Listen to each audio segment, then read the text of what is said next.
إن الحمد لله نحمده ونستعينه ونستغفره ونؤمن به ونتوكل عليه ونعوذ بالله من شرور أنفسنا ومن سيئات أعمالنا من يهده الله فلا مضل له ومن يضلله فلا هادي له أشهد أن لا إله إلا الله وحده لا شريك له وأشهد أن سيدنا ونبينا وحبيبنا وشفيعنا ومولانا محمدا عبده ورسوله صلى الله عليه وعلى آله وصحبه وسلم أما بعد وقد قال الله تبارك وتعالى بعد أعوذ بالله من الشيطان الرجيم بسم الله الرحمن الرحيم ألف لام ميم ذلك الكتاب لا ريب فيه هدى للمتقين الذين يؤمنون بالغيب ويقيمون الصلاة ومما رزقناهم ينفقون صدق الله العلي العظيم. அல்லாஹ்வின் நல்லடியார்களே, அன்பு சகோதர நண்பர்களே, பெரியவர்களே, அல்லாஹுவை பயந்து அஞ்சி தக்வா செய்து அவனால் ஏவப்பட்ட ஏவல்களை எல்லாம் எடுத்து நடக்கும்படியாகவும், வேண்டாம் என்று சொல்லப்பட்ட விளக்கப்பட்ட பாவம் என்று எங்களுக்கு அறிமுகப்படுத்தப்பட்டிருக்கக்கூடிய அத்துணை வகையான பாவங்களை விட்டும் விடயங்களை விட்டும் தன்னை முற்றுமுழுதாக பாதுகாத்து விலகி நடந்து கொள்ளும்படியாக முதலாவதாக எனக்கும் அப்பால் உங்களுக்கும் ஞாபகம் ஊட்டிக் கொள்கின்றேன், வசியத்தும் செய்து கொள்கின்றேன். அன்புக்குரிய நண்பர்களே, சகோதரர்களே, இந்த உலகத்தினுடைய தொழில்நுட்பம், டெக்னாலஜி எங்களுக்கு ஒரு விடயத்தை சொல்லித் தருகிறது. யாரோ ஒருவர் எங்களை இப்பொழுது கண்காணித்துக் கொண்டிருக்கிறார்கள். அது நாங்க கையில சுமந்திருக்கக்கூடிய அந்த ஸ்மார்ட் போனாக இருந்தாலும் சரி, அது எங்களுடைய தேவைக்காக வேண்டித்தான் நாங்கள் அதை பாவித்துக் கொண்டிருக்கிறோம் என்று சொல்லி நாங்கள் நினைத்துக் கொண்டிருக்கின்றோம். ஆனாலும் அதனை உருவாக்கியவர்கள் அவர்களுடைய தேவைகளுக்காக வேண்டியும் எங்களுடைய கையில் அதனை தந்திருக்கிறார்கள். அதனை வைத்து அவர்கள் எங்களை பற்றி அறிந்து கொண்டே இருக்கிறார்கள். எங்களுடைய விருப்பம் இல்லாமல் அவர்களுக்கு அதை ஓன் செய்யவும் முடியும், கேட்கவும் முடியும். நானும் நீங்களும் அதிலே பதிவிறக்கம் செய்யக்கூடிய, அப்லோட் டவுன்லோட் பண்ணக்கூடியவைகளை அவர்களுக்கு பார்க்கவும் முடியும். இவைகள் எல்லாம் எங்களுக்கு ஒரு விடயத்தை சொல்லித் தருகிறது. மனிதனுக்கு மனிதனை இந்த அளவுக்கு உற்று நோக்க முடியும் என்றிருந்தால், இந்த அளவுக்கு ஒரு மனிதனை மனிதனால் கண்காணிக்க முடியும் என்றிருந்தால்,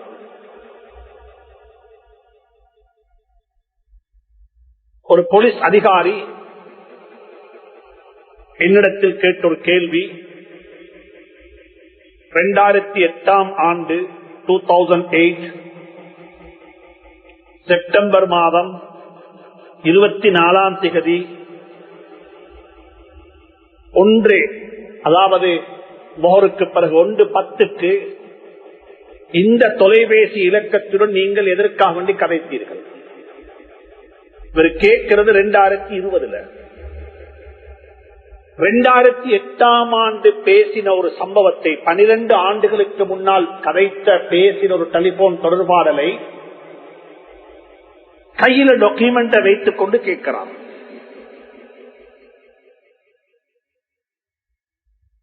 பேசினவனுக்கும் தெரியாது, பேசப்பட்டவன் இல்லை பூமிக்கு மேல், அவன் அழிந்து விட்டான்.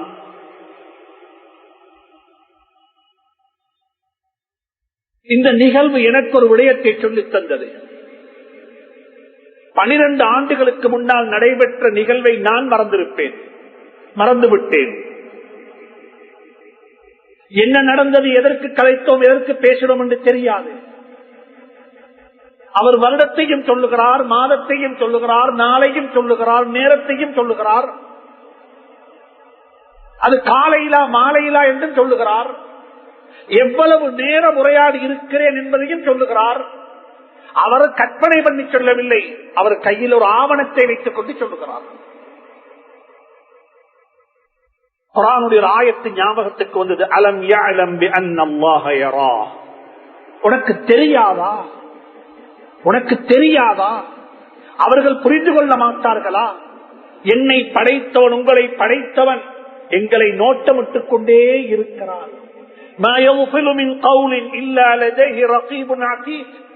நீங்கள் பேசக்கூடிய மொழியக்கூடிய ஒவ்வொரு வார்த்தைகளுக்கு முன்னாலும் ஒரு மலக்கு இருந்து கொண்டிருக்கிறார். அவர் அதனை பதிவு செய்கிறார்.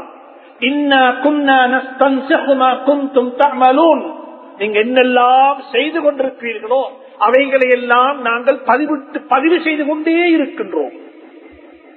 எழுதப்பட்டுக் கொண்டே இருக்கிறது. எதையும் மறைக்க முடியாது. அலீமுன் பிதாத்தி சுதூர். உலகத்தில் இதுவரைக்கும் இருக்கிற டெக்னாலஜி வந்துட்டு மனிதனுடைய உள்ளத்தில் ஊசலாடக்கூடிய ஊசலாட்டங்களை மதிப்பீடு செய்வதற்கு இன்னும் பதிவு செய்வதற்கு இன்னும் அந்த டெக்னாலஜி வந்து சேரவில்லை. ஆனா அல்லாஹ் சொல்லுகிறான், அலீமுன் பிதாத்தி சுதூர். உங்களோட உள்ளத்தில் இப்ப இந்த பள்ளி வாசல் உட்கார்ந்து கொண்டு நான் மிம்பர்ல இருந்து பேசுகிறேன், நீங்க பள்ளியில் உட்கார்ந்து கொண்டு கேட்டுக்கொண்டிருக்கிறீங்க. காது கேட்குது, உடம்பு பள்ளிக்குள்ள இருக்குது. உள்ளம் எங்கே இருக்கிறது, என்ன செய்து கொண்டிருக்கிறது, எதை பேசிக் கொண்டிருக்கிறது, எதை சிந்தித்துக் கொண்டிருக்கிறது என்பதையும் அல்லாஹ் அறிந்தவனாக இருக்கிறான் என்று குர்ஆன் சொல்லுகிறது. எனவே அன்புக்குரிய நண்பர்களே, சகோதரர்களே, எங்களுடைய வாழ்க்கையை இறைவன் பதிவு செய்து கொண்டிருக்கிறான். ஒரு சகோதரர் சொல்லுகிறார், சென்ற வருடம் இந்த நேரம் எங்கிருந்தோம் என்பது எங்களுக்கு தெரியாமல் இருக்கலாம், ஆனால் நானும் நீங்களும் பாதிக்கக்கூடிய மொபைல் போனுக்கு தெரியும். அதுல ஒரு அப்ளிகேஷன் இருக்கிறது, கூகுளுக்கு தெரியும். எந்த இடத்தில் இருந்தீர்கள், உலகத்தில் எந்த இடத்தில் இருந்தீர்கள்,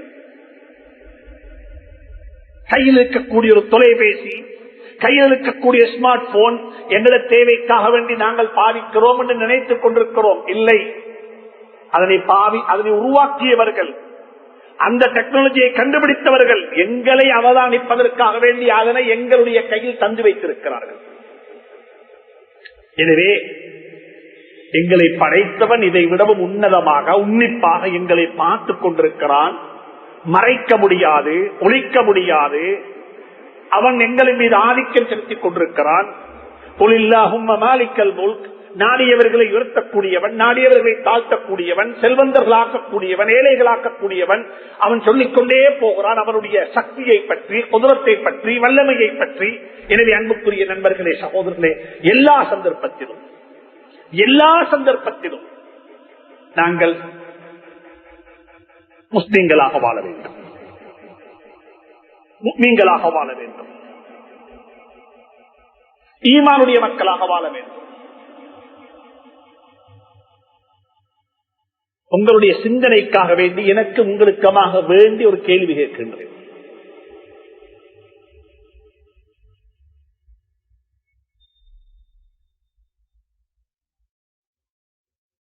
ஒரு நாடகம் நடைபெறுகிறது, ஒரு டிராமா. அது உங்களுடைய குழந்தைகளுடைய பாடசாலைகளாக இருக்கலாம், அல்லது ஒரு பொழுதுபோக்குக்காக வேண்டிய என்டர்டைன்மெண்ட்டுக்காக வேண்டி உருவாக்கப்பட்ட ஒரு நாடகமாக இருக்கலாம். அந்த நாடகத்தில் ஒருவர் ஒரு வைத்தியராக, டாக்டராக நடிக்கிறார். அவருடைய பெயர் சோ அண்ட் சோ, இவர் தான் அவரு. ஆனா அவர் வைத்தியர் அல்ல, அவர் வைத்தியராக, ஒரு டாக்டராக நடித்துக் கொண்டிருக்கிறார். நான் அவரை பார்த்து, இவர் ஒரு டாக்டர் அல்ல, இவர் ஒரு நாடகத்தில் ஒரு கதாநாயகர், நாடகத்தில் ஒரு ஆக்டர். இந்த நாடகத்தில் அவர் ஒரு டாக்டராக, ஒரு வைத்தியராக, ஒரு பேஷனுக்கு வைத்தியம் செய்யக்கூடிய ஒரு வைத்தியராக நாடகம் நடித்துக் கொண்டிருக்கிறார் என்பது எங்களுக்கு தெரியும். ஏனென்றால் டாக்டரிடம் இருக்க வேண்டிய குவாலிபிகேஷன் அவர்கிட்ட இல்ல. அவர் ஒரு பல்கலைக்கழகத்தில் யூனிவர்சிட்டியில போய் MBBS பட்டம் வாங்க இல்ல. அவர் ஒரு வைத்தியசாலையில ஒரு டாக்டருக்கு கீழே இருந்து ட்ரைனிங் எடுத்தவர் அல்ல. இந்த டிராமாவுக்காக வேண்டி, ஆக்ட் பண்றதுக்காக வேண்டி அவரு தன்னை ஒரு டாக்டராக மாற்றி அந்த யூனிஃபார்த்தை உடுத்து கை கழுத்துல போட வேண்டிய அந்த டெலஸ்கோப்பை கழுத்துல போட்டு அவர் ஒரு வைத்தியரை போல நடிக்கிறார் என்பது எங்களுக்கு தெரியும். நீங்களும் நானும் இப்ப யோசிப்போம், அந்த நாடகத்தில் அந்த டாக்டராக நடிக்கிறது போலத்தானா எங்கட இஸ்லாம் எங்கட வாழ்க்கையில் இருக்குது?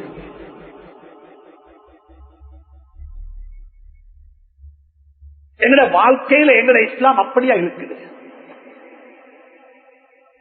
என்ன முஸ்லிம் போய் பேச மாட்டான், முஸ்லிம் ஏமாற்ற மாட்டான், ஒரு முஸ்லிம் வாக்கு மீற மாட்டான், ஒரு முஸ்லிம் உலகத்தாரிடத்தில் நல்லவன் என்ற பெயர் வாங்குறதுக்கு முன்னால தந்த குடும்பத்தில் நல்லவன் என்ற பெயர் வாங்குவான்.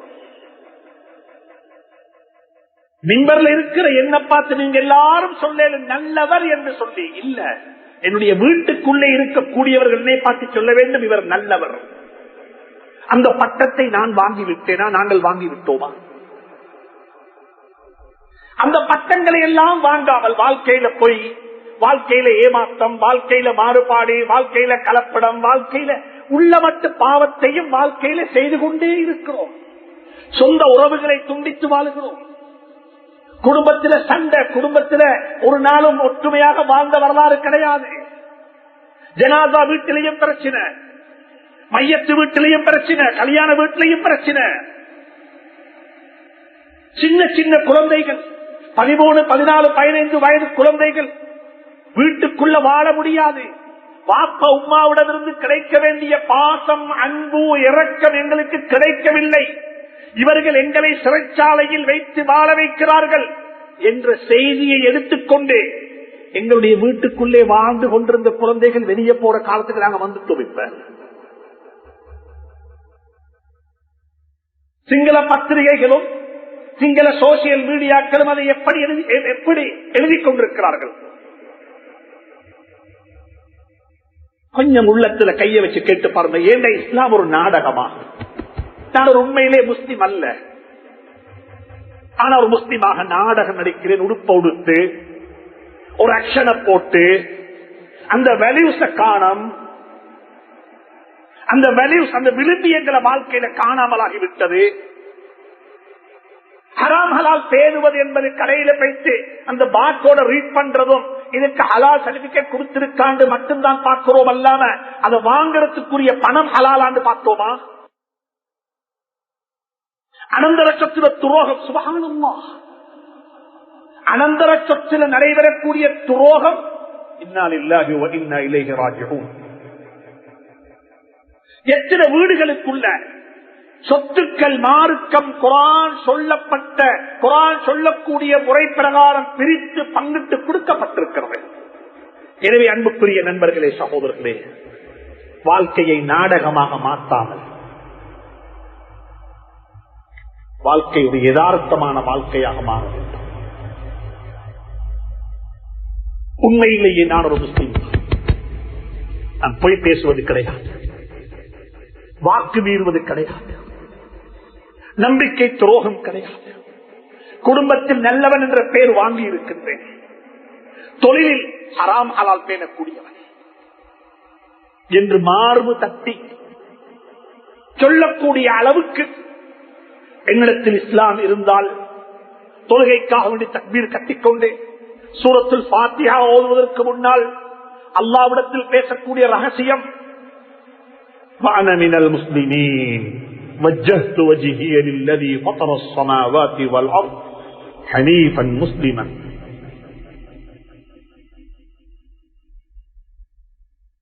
إن صلاتي ونسكي ومحياي ومماتي لله رب العالمين وأنا من المسلمين. நான் ஒரு முஸ்லிம். இஸ்லாம் நாடகம் அல்ல, இஸ்லாம் ஒரு வேல்யூஸ். இஸ்லாம் வாழ்க்கையில வரவேண்டிய உண்டு. அல்லாஹ் அந்த இஸ்லாத்தை எனக்கு உங்களுக்கு நசீபாக்குவானா.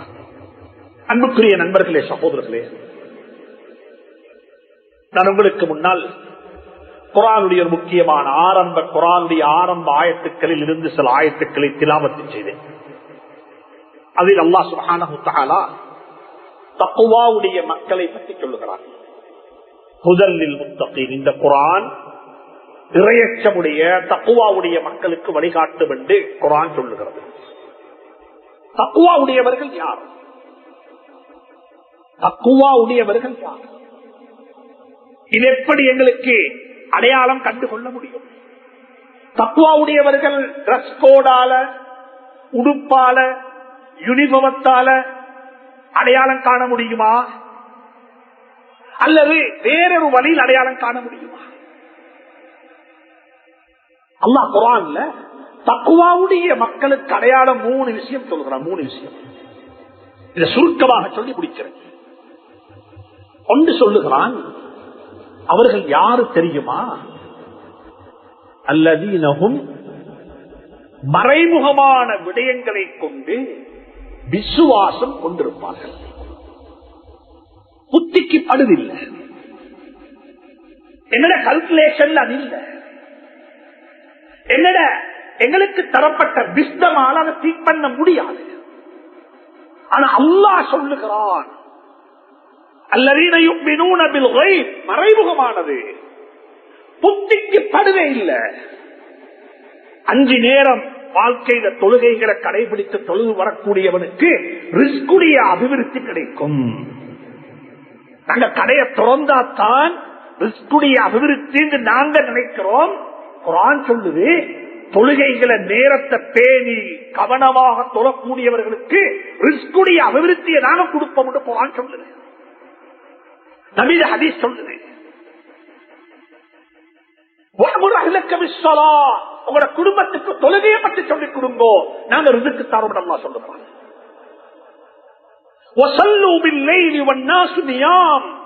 மக்கள் தூக்கம், குழந்தைகள் தூக்கத்துல வாப்ப ராவைக்கு 2 மணிக்கு போயிட்டு பிள்ளைகளை பார்த்துட்டு பிள்ளை எல்லாம் ஒழுங்கா தூங்குறாங்களா, பிள்ளைகளுடைய பிலோ அந்த தலைவணையையும் சரி பண்ணிட்டு பிளாங்கெட்டையும் எடுத்து பிள்ளைகளை சரியாக போத்திட்டு ஒரு உம்மா போனா பிள்ளைய தூங்குற பிள்ளைய கிஸ் பண்ணிட்டு வருவா.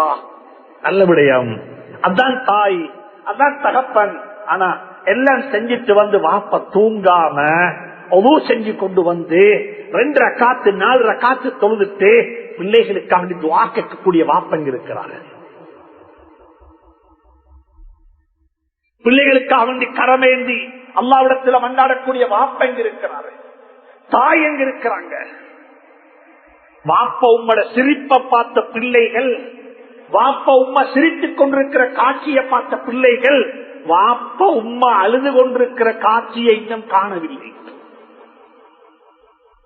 அழுக வரணும் என்றா வாப்பக்கு உம்மக்கு குடும்பத்தில் யாராவது மௌத்தா போடும், குடும்பத்தில் யாராவது மகாத்தா போடும். இல்ல, அல்லாஹுடைய பயத்தினால் அழக்கூடியவர்கள், அல்லாஹுடைய அச்சத்தினால் அழக்கூடியவர்கள், அல்லதீன யுமினூன பில் கைப், மறைமுகமானவைகள். பேசக்கூடிய எனக்கும் கேட்கக்கூடிய உங்களுக்கும் அல்லாஹ் அமலுக்கு நசீபாக்குவானாக. எங்கட பிள்ளைகள் எங்கட கண்ணால கொட்டக்கூடிய கண்ணீரையும் பார்க்க வேண்டும். வாப்பா தொழுது கையேந்தினா கண்கள் கண்ணீரை கொட்டும். எங்கட வாப்பா எங்களுக்கு உம்மா எங்களுக்கு சோறு மட்டும் தர இல்ல, அவங்களோட கண்ணீரையும் கலந்திருக்கிறாங்க எங்கட வாழ்க்கையில. வாப்பட கண்ணால கொட்டின கண்ணீரை நாங்க கண்டிருக்கிறோம். ஆனா இன்றைக்கு எங்க வாப்பா உங்க கொட்டுற கண்ணீர் எப்ப தெரியுமா? புள்ள ட்ரக்ஸ் அடிக்ட் ஆகி அவனை இதுக்கு பிறகு வீட்டுக்குள்ள வச்சேடா, அவனை கொண்டே செங்கசர் ரீஹபிலிட்டேஷன் சென்டர்ல போடணும்டா வாப்பா கண்ணால கண்ணீர் கொட்டுறாரு. உம்மா என்ன கன்றா கொட்டுறா எப்ப கண்ணீரு? மகன் சொல்றான், இல்ல நான் இந்த மாற்று மதத்தை சார்ந்த பெண்ணைத்தான் நிக்காஹ் செய்ய போறேன், எனக்கு ஐ அம் டோன்ட் கேர் அபௌட் யூ, உங்களை பத்தி எனக்கு எந்த வரியும் இல்ல, எனக்கு அந்த பெண் தான் வேணும் என்று அடம்பிடிக்கிற நேரத்துல கண்ணீரை கொட்டுறாங்க. இந்த கண்ணீர் ஒன்றும் நடக்காது, இந்த கண்ணீரால் ஒன்றும் ஆகாது. ஏண்டா புள்ள நல்லவனாக ஆகணும் என்று நாங்க கண்ணீர் கொட்ட இல்ல, கெட்டு போனதுக்கு பிறகு கண்ணீர் கொட்டுவோம். மிக இறக்கமா சொல்றேன், இது ஒன்றும் கடினம் அல்ல, இது கைடன்ஸ். நானும் ஒரு வாக்கு அல்லாஹ் எனக்கு நசீபாக்குவானாக, எங்களுடைய குடும்பங்களுக்கு அல்லாஹ் நசீபாக்குவானாக. பெற்றோருடைய கண்ணீரை குழந்தைகள் பார்க்கணும். 2வது அல்லாஹ் சொல்லுகிறான், அல்லதீன யுகீமூன ஸலாத், தொழுகையை நிலைநாட்டுவாங்க. தொழுகையில பெர்ஃபெக்ட், உடம்பு மட்டும் தொழக்கூடாது, உள்ளமும் சேர்ந்து தொழணும். இன்னைக்கு நாங்க எல்லாரும் தொழுகிறது, உடம்பு தொழுகுது, உள்ளம் தொழில்.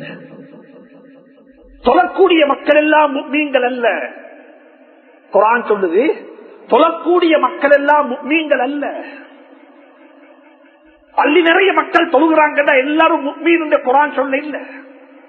குர்ஆன் சொல்லுது அது அஃப்லஹல் முஃமினூன் அல்லதீன ஹும் ஃபீ ஸலாத்திஹிம் காஷிஊன். பள்ளி நிறைய மக்கள் தொழுதாலும் யாருடைய தொழுகையில உள்ளச்சம் இறையச்சம் இருந்துச்சதோ அவர்கள் தான் முஃமின்கள். தக்பீர் கட்டினோம், இமாம் சலாம் கொடுக்கக்குள்ளத்தான் ஞாபகம் வருகிறது, தொழுது முடிஞ்சா, இவ்வளவு சுருக்க முடிஞ்சிட்டுதா, இமாம் என்ன ஓதினாரு, நடுவத்தையாத்தில் உட்கார்ந்தோமா, குழு தோலப்பட்டுச்சுதா, இது எப்ப தெரியுமா ஞாபகம் வரும்? சலாம் கொடுக்கக்குள்ள ஞாபகம் வரும். இது எனக்கு ஞாபகம் வர இல்ல, சைத்தான் ஞாபகப்படுத்துறான். நான் உன்னை தொழுகையில மறக்கடித்துட்டு இப்ப பாத்துக்கோ, நீ தொழுகையில இருந்தாலும் என்ற கண்ட்ரோல்ல தான் நீ இருக்கிறாய். தொழுகையில ஞாபகம் வர இல்ல, சலாம் கொடுக்கக்குள்ள ஞாபகம் வந்த அர்த்தம் என்ன? சைத்தான் ஹிண்டடிக்கிறான். நீ என்னத்தான் செஞ்சுக்கிட்டு வந்து தக்பீர் கட்டினாலும் தொழுகையில கூட உனக்கு நீ ஏந்த கண்ட்ரோல்ல இருக்கிறாய், ஞாபகத்துல வச்சுக்கோ. சலாம் கொடுக்கக்குள்ள ஞாபகப்படுத்தி சொல்றான், டோன்ட் வரி, வரி பண்ணவாதே, நீ ஏந்த கண்ட்ரோல்ல தான் இன்னும் இருக்கிறாய். அல்லதீன யுகீமூன ஸலாத், தனிய பேச வேண்டிய கதைகள், உள்ளச்சத்தோட தொழுவோம். கடைசி தொழுக, இதுக்கு பிறகு அடுத்த தொழுக அசரு கிடைக்குமோ கிடைக்க மாட்டமோ சந்தேகம். என்ன உத்தரவாதம், என்ன கேரண்டி?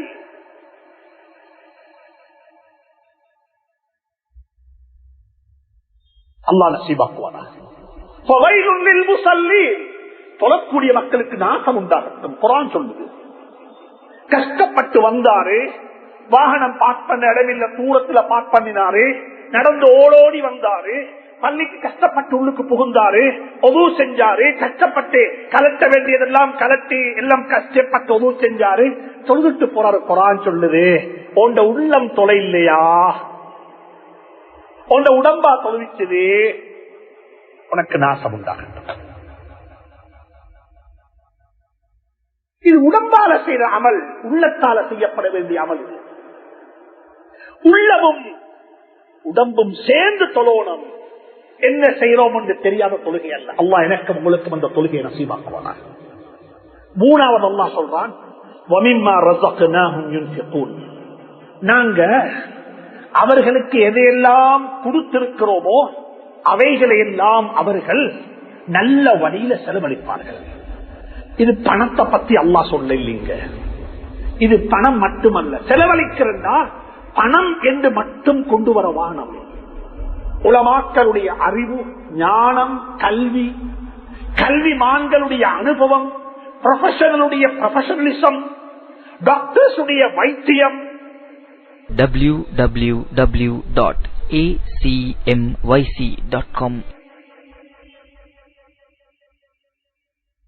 இப்படியாக அல்லாஹ் இந்த சபையில பல பேருக்கு பல வகையான டேலண்ட் தந்திருக்கிறார். டேலண்ட், திறமைகள்.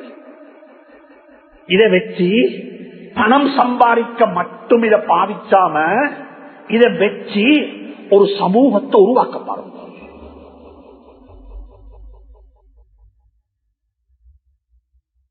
நீங்க வில்லேஜுகள்ல போனா, ஊர்களுக்கு போனா, அங்க பல பேரை சுட்டி காட்டுவாங்க. இவருடைய பேரை சொல்லி அவர் ஒரு ஃபரீத் சார், இவர் வாஹித் சார், இவர் இப்ராஹிம் சார் என்று ஸ்கூல்கள்ல படிச்சு கொடுக்கக்கூடிய சார்மார் அறிமுகப்படுத்துவாங்க. இவர் சார் சார் என்று சொல்லி. ஆனா அந்த கலாச்சாரம் இன்றைக்கு முஸ்லீம் சமூகத்துல அப்படி அறிமுகப்படுத்தக்கூடிய சார்மார காணும். நான் சின்ன ஒரு ஆய்வு செஞ்சேன். இந்த கிளம்பு 7, கிளம்பு 6, இந்த கிளம்பு 5, இந்த ஏரியா கிளம்பு 4, இந்த ஏரியாவுல இவ்வளோ பெரிய ஒரு முஸ்லீம் ஜனத்தொகை வாழ்ந்து கொண்டிருக்கிறாங்க. இவ்வளோ பெரிய பள்ளிவாசல் எல்லாம் இருக்குது, எங்களுக்கெல்லாம் குழந்தைகள் இருக்கிறாங்க. எத்தனை ஸ்கூல் டீச்சர்ஸ் மாதிரி இருக்கிறாங்க.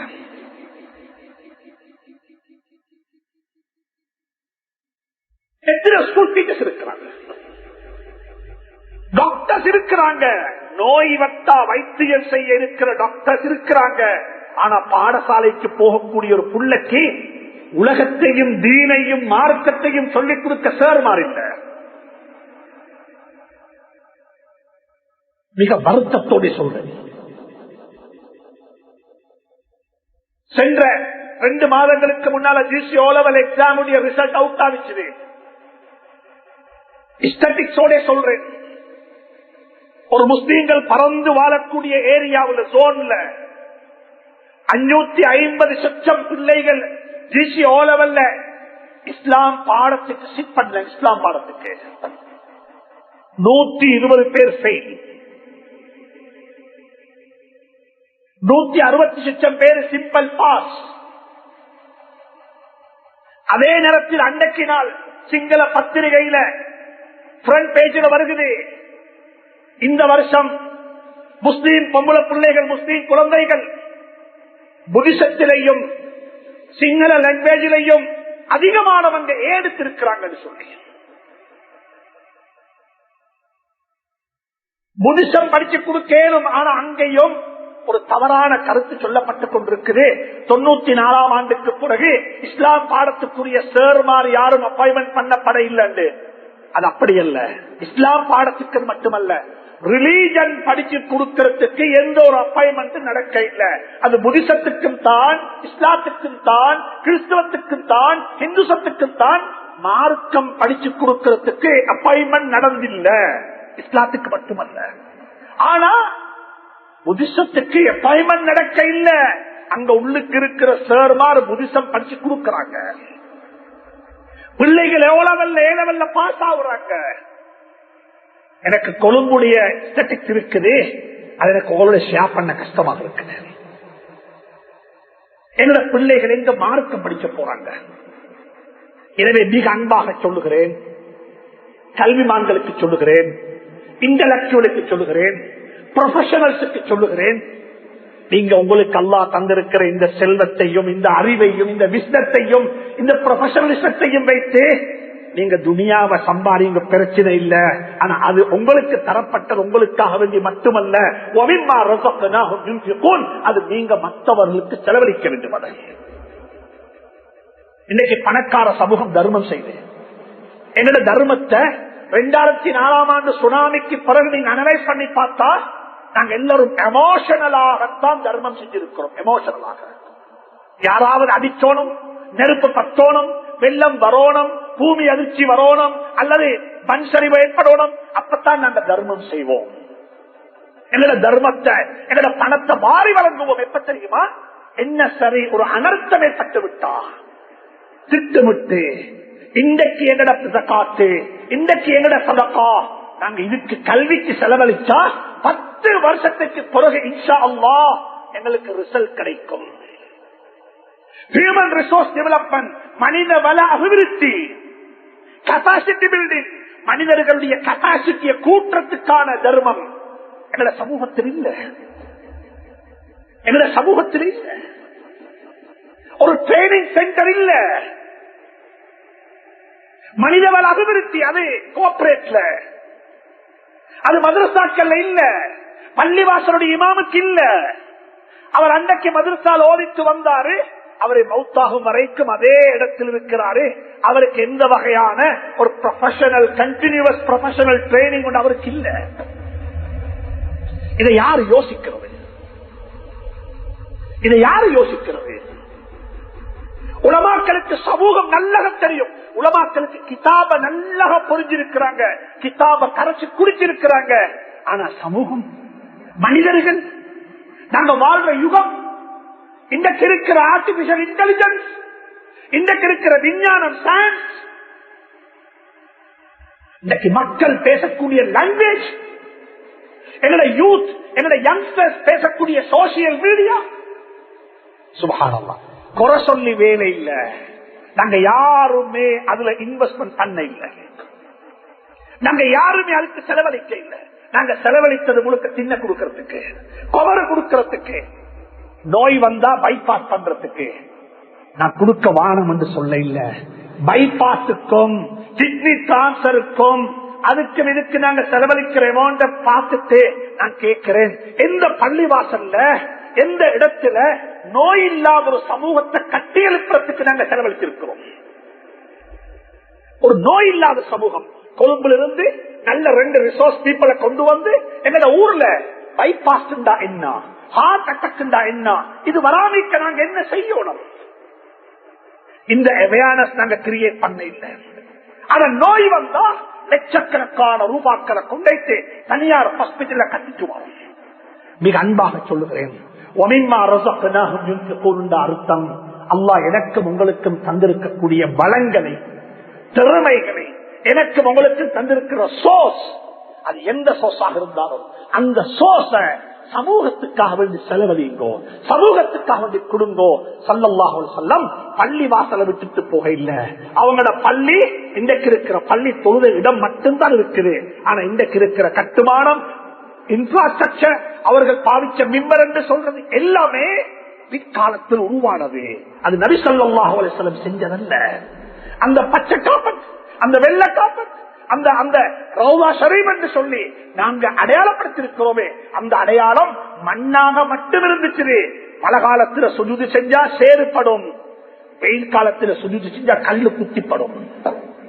இன்றைக்கு சுஜூது செஞ்சா 2 இன்ச்சு கீழே போகுது, நல்ல கம்ஃபர்ட் ஆயிருக்குது. ஸல்லல்லாஹு அலைஹி வஸல்லம் விட்டுட்டு போனது அபூபக்கர், உமர், உஸ்மான், அலி ரலியல்லாஹு தஆலா அன்ஹும். ஹியூமன் ரிசோர்ஸ், மனித வளம். இந்த சபையில் இருக்கிற ஒவ்வொருத்தருக்கும் சொல்றேன், ஒரு குறைஞ்சபட்ச ஒரு நீயத்து வைங்க. உங்களை போல ஒரு ப்ரொஃபஷனல், உங்களை போல ஒரு ரிசோர்ஸ் பர்சன், உங்களை போல ஒரு சமூகத்துக்கு தர்மம் செய்யக்கூடிய ஒருவரையாவது விட்டுட்டு போங்கோ, அது போதும். அல்லாஹ் எனக்கு உங்களுக்கு தொகைக்கு செய்வானாக. இன்றைக்கு இருக்கிற பற்றாக்குறை அதுவாகத்தான் இருக்கிறது. மனிதவள அபிவிருத்தி, human resource development, capacity building சமூகத்தினுடைய பேசு பொருளாக மாற வேண்டும். அது வந்தால் மட்டும்தான் எங்களுடைய காசி, எங்களுடைய பிரின்சிபல்ஸ், எங்களுடைய ஸ்கூல் நிர்வாகம், எஸ்டிஎஸ், ஸ்கூல் மேனேஜ்மெண்ட் டீம் என்று எத்தனையோ இருக்கிறது. 300க்கு மேற்பட்ட மதரசாக்கள், பள்ளிக்கூடங்கள், மக்தபுகள், இதெல்லாம் தேவைப்படுறது உங்களோட சல்லிக்கு மட்டுமல்ல, உங்களோட பணத்துக்கு மட்டுமல்ல. எங்களுக்கு தேவை ஹியூமன் ரிசோர்ஸ் வேணும், மனிதவள அபிவிருத்தி வேணும். ஹியூமன் ரிசோர்ஸ் இருந்தா மட்டும்தான் இது எல்லாத்தையும் எங்களுக்கு டெவலப் பண்ணிடும். அல்லாஹ் சுப்ஹானஹு வ தஆலா அதற்குரிய சந்தர்ப்பத்தை அமைத்து தருவானாக என்று அல்லாஹ்விடத்தில் வேண்டி, யா அல்லாஹ் நம் அனைவருடைய பாவங்களையும் மன்னித்து நீ புரிந்து கொள்ள